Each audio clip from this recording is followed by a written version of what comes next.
အားလုံးပဲမင်္ဂလာပါကျွန်တော်ဒီနေ့မှာတော့လေဒီ OSE short application တက်ကိုဘယ်လိုအလွယ်တကူဝင်ပြီးတော့မှ short ဈေးတွေနဲ့ဈေးဝယ်လို့ရတယ်ဆိုတော့ကျွန်တော်ပြပြပါမယ်ကျွန်တော်ဒီ OSE short application တက်မှာဈေးဝယ်မှာဆိုကျွန်တော် tablet ကိုကျွန်တော်အထူး short ဈေးတွေချပေးထားပါတယ်ပထမဦးဆုံးကျွန်တော်ဒီ Play Store ထဲကိုသွားမယ်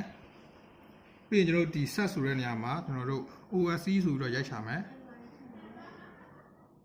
ပေါ်လာပြီဆိုရင်တစ်ချက်နေပေးပါပြီးရင် install ပေါ့ကျွန်တော် download လေးကိုခဏဆောင်ပေးပါ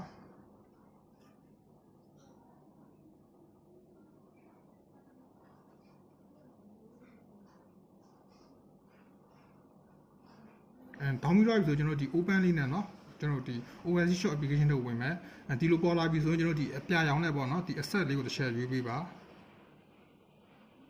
ဒါပေါ်လာဆိုကျွန်တော်တို့ cancel တစ်ချက်နေပေးပေါ့เนาะ cancel နေပေးမယ်ပြီးရင်ကျွန်တော်ဒီ application တွေကဒီ service ပေါ့เนาะ service ကိုတစ်ချက်နေပေးပါပြီးရင်ဒီမှာကျွန်တော်တို့ဒီ one key ပေါ့เนาะ one key နဲ့ကျွန်တော်တို့ဒီ login ဝင်မယ်ဒီမှာဆိုရင်ကျွန်တော်ဒီတခြားဟာတွေပေါ့နော်ဒီ account login တို့ mobile login တို့ဒီ WeChat တို့ဒီ Google တို့ဘာမှရွေးပေးစရာမလိုဒီ one key လေးကိုပဲနေပေးပါ one key နေပေးတယ်ဆိုရင်သူ auto အကုန်လုံး login ဝင်တော့လိုက်ပါမယ်ဒါဆိုကျွန်တော် login ဝင်ပြီးသွားပြီ